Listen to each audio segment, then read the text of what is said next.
سورہ سبا آیت نمبر 33۔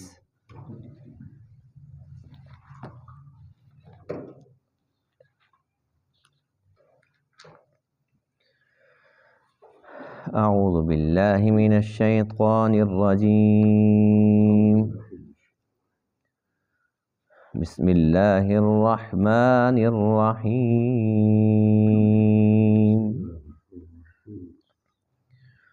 وما أرسلنا في قرية من نذير إلا قال مترفوها إنا بما أرسلتم به كافرون وقالوا نحن أكثر أموالا وأولادا وما نحن بمعذبين قل إن ربي يبسط الرزق لمن يشاء ويقدر ولكن أكثر الناس لا يعلمون وما أموالكم ولا أولادكم بالتي تقربكم عندنا زلفى إلا من آمن وعمل صالحا فأولئك لهم جزاء الضعف بما عملوا وهم في الغرفات آمنون والذين يسعون في آياتنا معاجزين أولئك في العذاب محضرون قل إن ربي يبسط الرزق لمن يشاء من عباده ويقدر له وما أنفقتم من شيء فهو يخلفه وهو خير الرازقين صدق اللہ العظیم۔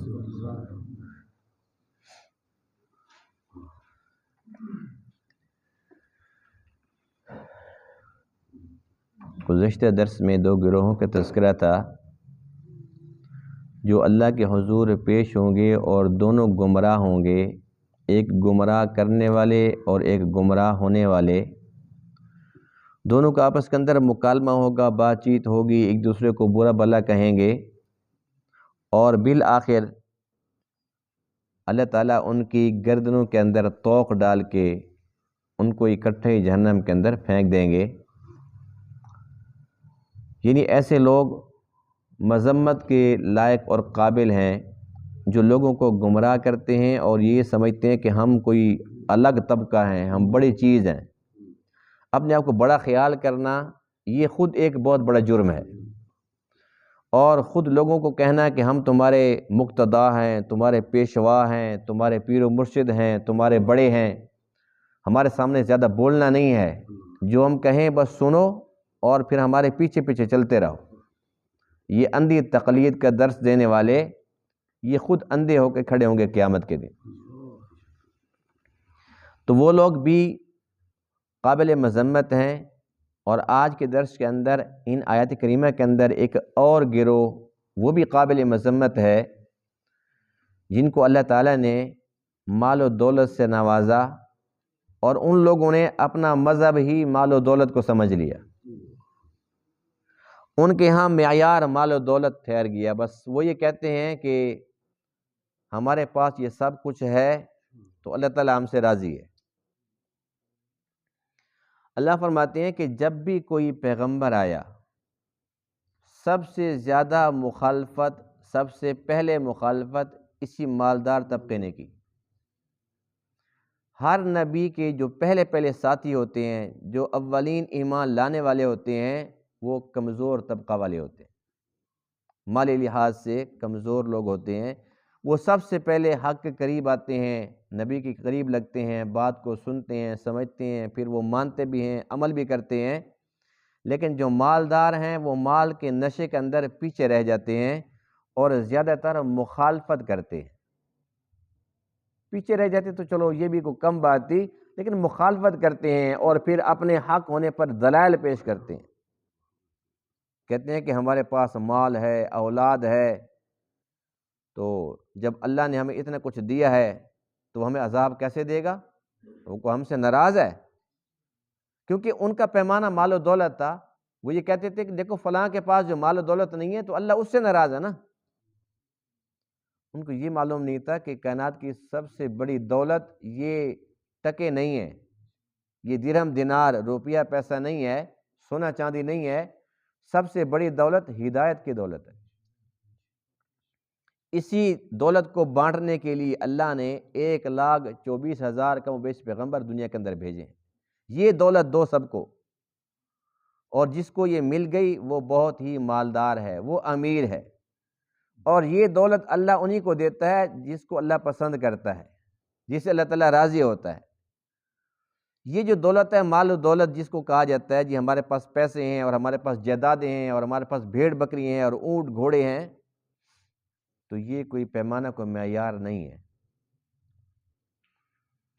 پھر اللہ فرماتے ہیں کہ ایک تو یہ کہ کامیابی کا معیار مال و دولت نہیں، دوسرا یہ کہ یہ چیزیں اللہ کے قریب بھی نہیں کر سکتی جب تک ایمان نہ ہو۔ ایمان نہیں ہے، مال و دولت ہے، انسان اچھے راستے پہ خرچ کرتا ہے، اچھے اچھے کام بھی کرتا ہے، اللہ کا قرب نہیں مل سکتا جب تک اصل دولت اس کے پاس نہ ہو، اور اصل دولت ہے ایمان کی دولت۔ بنیاد ہوگی تو پھر اس کے بعد اس کو جو کچھ اچھے کام کرتا ہے اس کا صلہ بھی ملے گا، اور نہ صرف یہ کہ جتنا کرے گا اس سے دگنا کئی گنا زیادہ ملے گا۔ اللہ فرماتے ہیں کہ یہ ہماری تقسیم ہے، کسی کو کم دیتے ہیں، کسی کو زیادہ دیتے ہیں۔ مال و دولت ہمارے پاس تو خزانے بھرے پڑے ہیں، ہم جس کو سمجھتے ہیں کہ اس کو دے کر آزمانا ہے اس کو دے کر آزماتے ہیں، اور جس کے لیے سمجھتے ہیں کہ اس کو نہ دے کر آزمانا ہے تو اس کو نہ دے کر آزماتے ہیں۔ یہ تو آزمائش کا ذریعہ ہے، یہ کامیابی کا پیمانہ اور معیار نہیں ہے۔ وما ارسلنا فی قریۃ من نذیر، اور نہیں بھیجا ہم نے کسی بھی بستی میں کوئی بھی ڈرانے والا، یعنی کہ کوئی بھی نبی بھیجا جس بھی بستی کے اندر، الا قال مترفوها، مگر یہ کہ اس بستی کے آسودہ حال لوگوں نے، جو مالدار طبقہ تھا، انہوں نے کہا انا بما ارسلتم به کافرون، بے شک جس چیز کے ساتھ تم بھیجے گئے ہو ہم اس کا انکار کرنے والے ہیں۔ وقالوا، اور انہوں نے یہ بھی کہا نحن اکثر اموالا و اولادا، کہ ہم تو زیادہ مال والے اور زیادہ اولاد والے ہیں۔ وما نحن بمعذبین، اور ہم عذاب نہیں دیے جائیں گے۔ قل، آپ فرما دیجئے ان ربی یبسط الرزق لمن یشاء، بے شک میرا رب کھول دیتا ہے رزق جس کے لیے چاہتا ہے، وَيَقْدِرُ، اور بند کر دیتا ہے جس کے لیے چاہتا ہے، وَلَكِنَّ أَكْثَرَ النَّاسِ لَا يَعْلَمُونَ، اور لیکن اکثر لوگ جانتے نہیں۔ وَمَا أَمْوَالُكُمْ، اور نہیں ہے تمہارے مال، وَلَا أَوْلَادُكُمْ، اور نہیں تمہاری اولاد، بِالَّتِي تُقَرِّبُكُمْ عِنْدَنَا زُلْفَىٰ، ان چیزوں میں سے کہ جو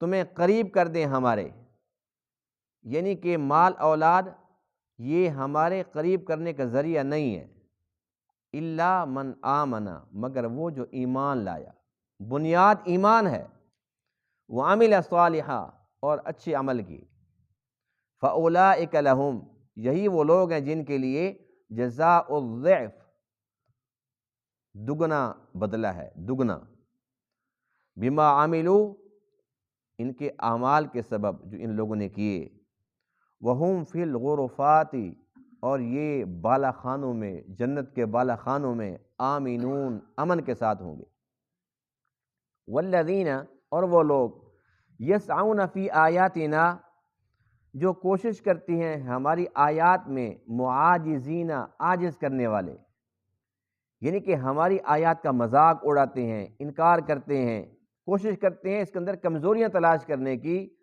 اولئک فی العذاب محضرون، یہی وہ لوگ ہیں جو عذاب کے اندر حاضر کیے جائیں گے۔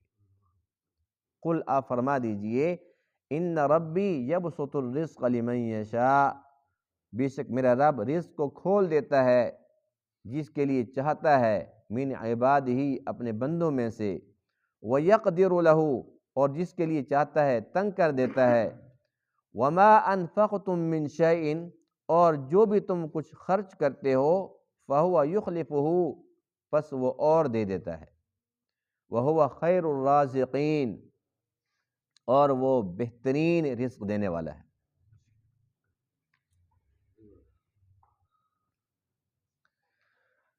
اللہ تعالیٰ کی تقسیم ہے، اللہ نے کسی کو دنیاوی لحاظ سے مال و دولت زیادہ دیا، کسی کو کم دیا، کسی کو بہت زیادہ، کسی کو بہت کم۔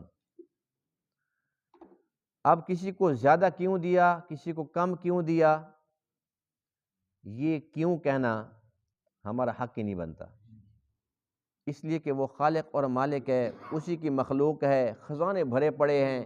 ہم کہتے ہیں جی فلانے کو دیکھو بڑے برے حالات ہیں، اس بیچارے کے بچے بھوکے ہیں، اس کے ایسے حالات ہیں، وہ بہتر سمجھتا ہے کہ وہ اس نے اس کو اس حال پہ کیوں رکھا ہے، وہ بہتر جانتا ہے۔ ہمیں لگتا ہے کہ یہ بیچارہ مظلوم ہے، اس کے پاس بہت ہونا چاہیے تھا، لیکن اللہ کو پتہ ہے کہ اگر اس کو زیادہ دے کر آزماتا تو پتہ نہیں کسی کو چلنے پھرنے بھی نہ دیتا دنیا میں، یہ کتنا خطرناک ہو جاتا۔ اور کسی کو زیادہ دے کر آزمایا ہے کہ یہ فرعون بنتا ہے یا بندہ بنتا ہے، تو یہ اس کی مرضی ہے، وہ جس سے جیسا چاہے امتحان لے لے، کوئی اس سے پوچھنے والا نہیں ہے کہ جب امتحان ہی لینا تھا اس کو امیر کر کے کیوں دیا، اس کو غریب کرتا، اس کو غریب کیوں کہ اس کو امیر کرتا، یہ اس کی اپنی مرضی ہے۔ جب ہم جانتے ہی نہیں کسی کی حقیقت کو تو ہم کیسے بات بنا سکتے ہیں اور کیسے ہم پوچھ سکتے ہیں، اور اللہ تعالیٰ سے کوئی کیسے پوچھ سکتا ہے جبکہ اللہ کا قرآن یہ کہتا ہے لا يسأل عما يفعل وهم يسألون، اللہ جو بھی کرتا ہے اس سے نہیں پوچھا جا سکتا، اور اللہ تعالیٰ سب سے پوچھ سکتا ہے، بس اس نے فیصلہ سنا دیا، بات ہی ختم ہو گئی۔ اب یہ مال و دولت ہے، اس کا اپنا ایک نشہ ہے، اور اسی نشے کے اندر تو امتحان ہے نا، اسی نشے پر اللہ تعالیٰ لگا کر پھر اس کے بعد اس کا امتحان لیتا ہے کہ یہ کرتا کیا ہے، اور اکثر لوگ اس نشے کے اندر آ کر واقعی نشئی بن جاتے ہیں اور اس امتحان کے اندر فیل ہو جاتے ہیں، الا ماشاء اللہ، جس پر اللہ تعالیٰ کا فضل ہو۔ بات اکثر کی ہو رہی ہے کہ اکثر لوگ مال کی وجہ سے زیادہ تر نافرمان ہوتے ہیں۔ اب اللہ کا قرآن کیا کہتا ہے، وما ارسلنا فی قریۃ من نذیر، ایک نبی کی بات نہیں ہے، کسی بھی ڈرانے والے کو کسی بھی بستی کے اندر اللہ نے بھیجا، الا قال مترفوہا، تو مالدار طبقہ آگے آیا، انا بما ارسلتم بھی کافرون، صاف صاف انکار کر دیا کہ جو تمہارے پاس ہے ہدایت ہم نہیں مانتے۔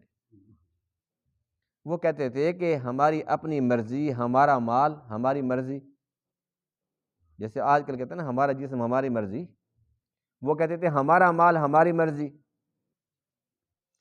اور حضرت شعیب علیہ السلام نے جب لوگوں کو اللہ کی طرف بلایا تو وہ تاجر پیشہ لوگ تھے، تو ان لوگوں نے یہی کہا تھا کہ مال ہمارا ہے، او ان نفعل فی اموالنا ما نشاء، اور حکم تیرا چلے گا، مال ہمارا ہے، تاجر ہم ہیں، مرضی تیری چلے گی۔ اس قسم کی باتیں لوگ کرتے ہیں، نبیوں کے ساتھ ان لوگوں نے باتیں کی، یہ بہت جہالت اور حماقت کی بات تھی، لیکن نشہ جو تھا دولت کا، نہیں دیکھا کہ ہے کون سامنے، اور وہ اپنی نہیں ہماری بھلائی کی بات کرتا ہے، نشہ تھا کہہ دیا۔ بہرحال نہ وہ رہے نہ ان کا مال رہا، جب اللہ تعالیٰ کا عذاب آتا ہے پھر وہ مال بھی نہیں رہتا۔ تو مالدار طبقہ ہر دور کے اندر یہ سمجھتا ہے کہ میرا مذہب مال ہے، ایسی بات ہے کہ نہیں ہے؟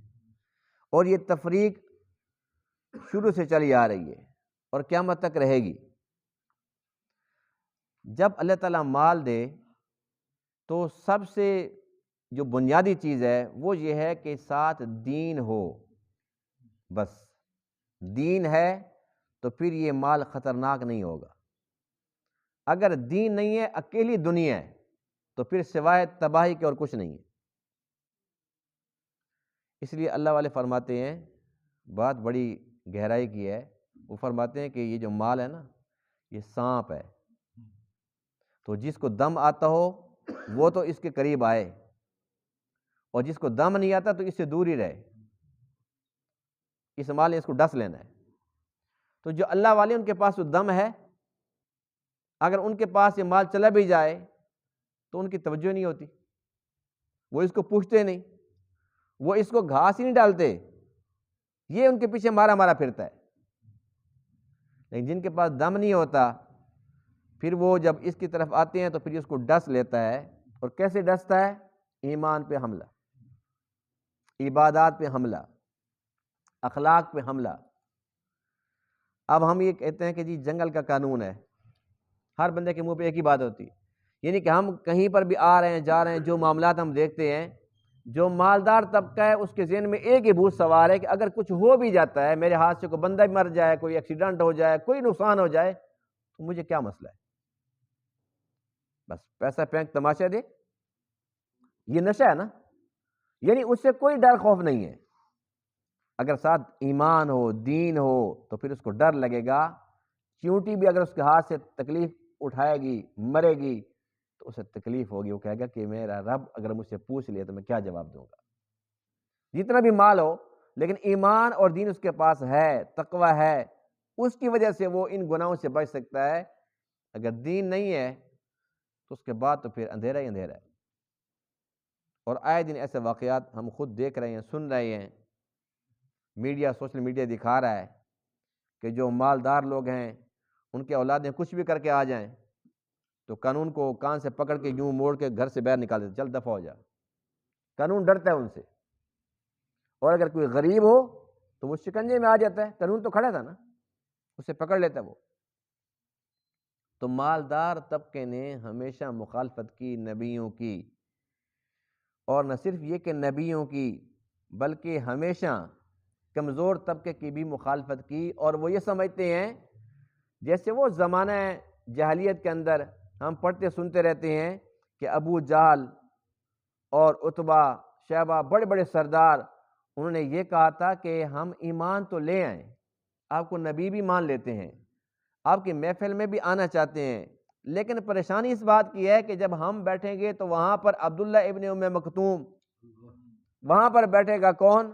ابو ہریرہ، اور جس غلام کو ہم مار مار کے تھک جاتے تھے، بلال حبشی، ہم سے مارے کھا کے، وہ ہمارے ساتھ بیٹھے گا، اور یہ برداشت نہیں۔ یہ مال کا نشہ تھا کہ نہیں تھا؟ یعنی مال تھا۔ اب وہ جانتے تھے کہ نبی سچا ہے، اس کا لایا وہ دین سچا ہے، بات ہدایت کی ہے، بات نفع کی ہے، لیکن وہ یہ کہتے تھے کہ ہم اس کے ساتھ کیسے بیٹھیں؟ کیا زمانہ جاہلیت والی تفریق آج بھی ہے یا نہیں؟ آپ بتائیں، انصاف سے بتائیں۔ نہیں ہے۔ آج ہماری کوئی محفل ہوتی ہے، خوشی کی، غمی کی، وہاں پر غریب آتا ہے، ہمارا اس کے ساتھ معیار کیسا ہوتا ہے؟ برتاؤ کیسا ہوتا ہے؟ وہ جتنا خلوص کے ساتھ ہماری خوشی میں شریک ہو، جتنا خلوص کے ساتھ ہمارے غم میں شریک ہو، لیکن ہمارے دل میں اس کی اہمیت نہیں ہوتی، اور ہم اس کو جس انداز سے ملتے ہیں ہم سب جانتے ہیں۔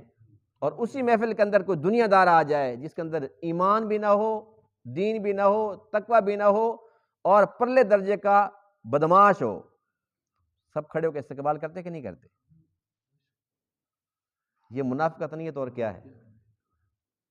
یعنی جس دنیا کو اللہ بتا رہا ہے کہ اس دنیا کی وجہ سے نبیوں کی مخالفت کی گئی، اس مال کے نشے میں آ کر لوگوں نے نبیوں کی مخالفت کی، ان کے ساتھ جنگیں لڑی، اور ان کے پروگرام کی ہمیشہ مخالفت کرتے رہے، لیکن آج ہم نے بھی تو معیار اسی کو سمجھ رکھا ہے۔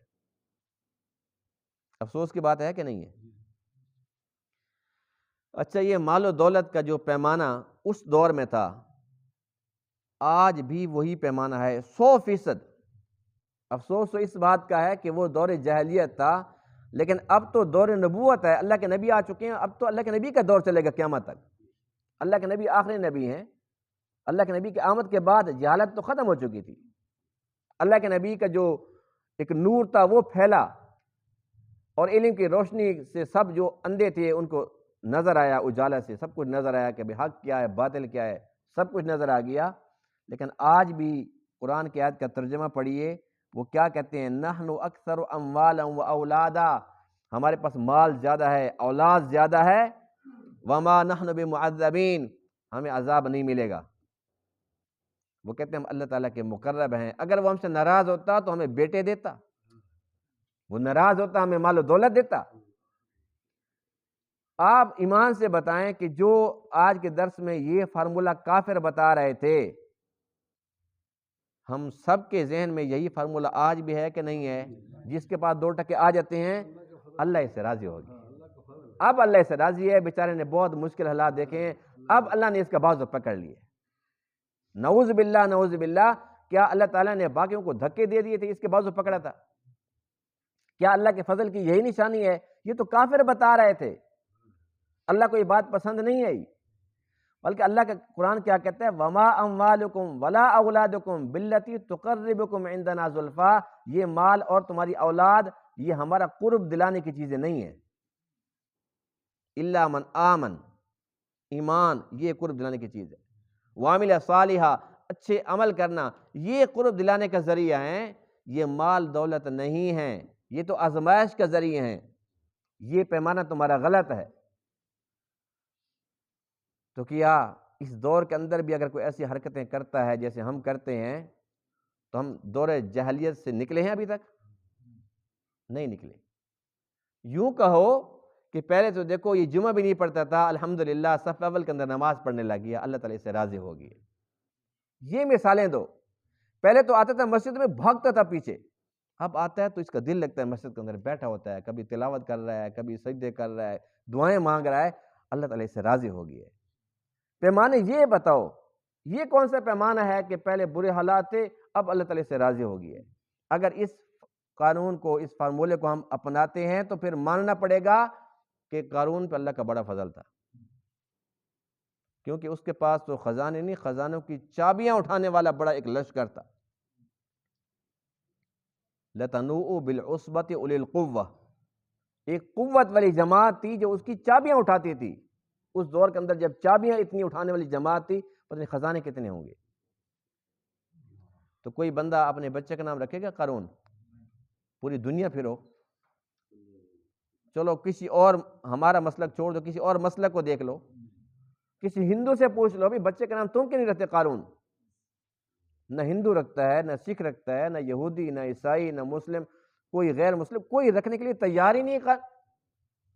کیا بات ہے، وہ تو بڑا مالدار تھا، کیوں نہیں کہتے کہ اس پہ اللہ کا بڑا فضل تھا؟ کیوں نہیں مانتے؟ تو اسی طریقے سے آج بھی اگر کسی کو قارون جیسے خزانے نصیب ہو جائیں، لیکن ہمارا معیار وہ نہیں ہوگا۔ ہمارے معیار تو وہ ہیں جو فاقوں کے ساتھ رہتے تھے اور بھوک کی وجہ سے بیچارے بے ہوش ہو جایا کرتے تھے۔ سیدنا ابو ہریرہ رضی اللہ تعالیٰ عنہ، ہمارے بچوں کا نام بلال ہوتا ہے، وہ تو حبشے کے رہنے والے تھے، اور وہ تو غریب تھے اور آزاد کردہ غلام تھے، اور کافروں نے ان کو بڑا ستایا تھا، بہت زیادہ تڑپایا تھا، بہت زیادہ ان کو مارا ہوا تھا۔ ہمارے تو آئیڈیل وہی ہیں الحمدللہ۔ آج بھی ہمارے بچوں کے نام بلال، ابو ہریرہ، سلمان، صہیب، اور ہماری مساجد کا نام جامع مسجد بلال، مدرسہ ابو ہریرہ، یعنی بچوں کے نام ہیں، اور مساجد کا نام ہے، مدارس کا نام ہے۔ اس کا مطلب یہی ہوا کہ فارمولہ تو ٹھیک ہے، ہم اپناتے نہیں، کہ جس کے پاس ایمان ہے، جس کے پاس تقوی ہے، اعمال صالحہ ہے، کامیاب وہی ہے۔ پھر اللہ فرماتے ہیں کہ جس کے لیے چاہوں رزق کو کھول دوں، جس کے لیے چاہوں تنگ کر دوں۔ تو کسی کو رزق زیادہ ملتا ہے یا کم ملتا ہے، یہ اللہ کے قبضہ قدرت میں ہے۔ اب اس پر بھی آج کل بہت سارے لوگ ایسے ہیں، جہالت کی وجہ سے کہتے ہیں جی ہماری روزی کے اندر بندش آ گئی ہے، کسی نے کچھ کروا دی ہے۔ خدا کے لیے اپنے ذہن صاف کریں کہ یہ روٹی روزی جو نصیب میں اللہ نے لکھ دی ہے، وہ اللہ ہی خود کام کرتا ہے، خود ہی بڑھاتا ہے، کسی بندے کے اختیار میں نہیں ہے۔ یہ کیسے ممکن ہے کہ اللہ تعالیٰ نے ایک رزق کسی کے ہاتھ لکھ دیا کسی کا اور دوسرا کہتا ہے جی نہیں جی میں نے اس میں کانٹا لگا دیا, نہیں دینا اس کو اللہ کا مقابلہ کر سکتا ہے؟ انسان کی اپنی بدعمالیاں ہوتی ہیں, اپنی کوتاہیاں ہوتی ہیں, جس کی وجہ سے اللہ تعالیٰ اس کو بطور سزا رزق کم کر دیتا ہے, اور وہ سمجھتا ہے کہ کس نے کچھ کرا دی ہے, یہ نہیں دیکھتا کہ میری اپنی بدعمالیاں کتنی بڑھ گئی. تو اللہ فرماتے ہیں وما انفقتم من شیء فهو یخلفہ, جو تم خرچ کرتے ہو اس کے بدلے میں تمہیں اور دے دیتا ہوں. وہو خیر الرازقین, فرمایا کہ اللہ تعالیٰ بہترین رزق دینے والا ہے, یعنی اللہ دینے والا ہے, وہ دینے کے لیے تیار ہے, کوئی لینے والا تو ہو, لینے کا ڈھنگ تو آتا ہو. ہم تو اللہ تعالیٰ سے جب مانگتے ہیں تو ہمیں مانگنے کی تمیز ہی نہیں ہے. حقیقت بتا رہا ہوں انتہائی معذرت کے ساتھ, مانگنے کی تمیز نہیں ہے کہ مانگنے والا آتا ہے. مجھ سے بازار میں لوگ پھرتے ہیں, یعنی 5-10 روپے ہی تو مانگتے ہیں نا لوگ, ان کو اس دور کے اندر بھی 1 روپیہ بھی دیتے ہیں سکے میں, دیتے کہ نہیں دیتے؟ جو نہیں چلتا, لیکن وہ کہتے ہیں ہر روز ہم نے 1-1 روپیہ بس بانٹنا ہے, وہ 100 روپے ہمارے تو ہو گیا نا. وہ 1 روپیہ کر کے وہ بھی کہتے ہیں چلو 1 روپیہ یہاں سے, 1 وہاں سے, 1 وہاں سے, ان کی 5-10 بن جاتے ہیں. یعنی کہ 1 روپیہ تک بھی اس دور کے اندر لوگ مانگ بھی رہے ہیں اور لوگ دے بھی رہے ہیں, لیکن دینے والا بھی اپنے طریقے سے دے رہا ہوتا ہے, جی میں دے رہا ہوں, اور لینے والا بھی لینے کی شکل تو بنا رہا تھا نا, اللہ کے نام پہ دے دو, رسول کے نام پہ دے دو, علی کے نام پہ دے دو. بیچارہ کتنی باتیں کرتا ہے, بھی کسی کے چکر میں تو آئے گا, وہ اللہ کے نام پہ دے گا یا رسول کو, کسی کو تو مانتا ہوگا, دے ہی دے گا. تو جب 1 روپیہ مانگنے والا شکل بناتا ہے, اور ہم کیا مانگتے ہیں, یا اللہ مجھے اپنا ذاتی گھر دے دے, اور مانگ ایسے رہتے غنڈہ گردی کے ساتھ, مجھے دے دے, شکل بنائیے مانگنے والی. ذاتی دکان دے دے, یا اللہ مجھے اس میں فتح دے دے, مجھے صحت دے دے, مجھے کروڑوں روپے دے دے, یعنی بڑی بڑی چیزیں 1 روپے مانگنے والا شکل بناتا ہے. ہم کروڑوں روپے کی چیزیں اللہ تعالیٰ سے مانگتے ہیں اور مانگنے کی شکل نہیں بناتے. مانگنے کی شکل بنانی چاہیے, اللہ کے سامنے روئیں, رونا نہیں آتا, رونے کی شکل بناؤ, حدیث پاک میں وہ اس پہ بھی رحم کرتا ہے. تو اللہ تعالیٰ دینے کے لیے تیار ہے, ہمیں مانگنے کا طریقہ سیکھنا چاہیے اور اپنانا بھی چاہیے. اور مال و دولت کو کبھی بھی معیار نہ سمجھیں, یہ کبھی آتا ہے کبھی جاتا ہے. مال آ بھی جاتا ہے اچانک, چلا بھی جاتا ہے اچانک. 20 واقعات ایسے ہمارے سامنے ہیں کہ وہ امیر تھے تو فقیر ہو گئے, اور فقیر تھے تو امیر ہو گئے. تو یہ آزمائش کے ذریعے ہیں. اصل چیز ہے ایمان. ہم اللہ کا شکر ادا کرتے ہیں کہ اس نے ہمیں ایمان کی دولت سے نوازا ہے, سب سے بڑی دولت الحمدللہ. جس کے پاس یہ ہے وہ مزے مزے میں ہے, وہ زندہ ہے تو مزہ ہے, مرے گا تو اور زیادہ مزہ ہے. اس کی ہمیں قدر کرنی چاہیے, اور قدر کا طریقہ یہ ہے کہ ہم اللہ تعالیٰ کی نعمتوں پر, اس بڑی نعمت پر اللہ تعالیٰ کا شکر ادا کریں, تاکہ اس نعمت میں اور ترقی ہو اور ہمارا خاتمہ اسی نعمت ایمان پر ہو جائے. وآخر دعوانا الحمدللہ رب العالمین.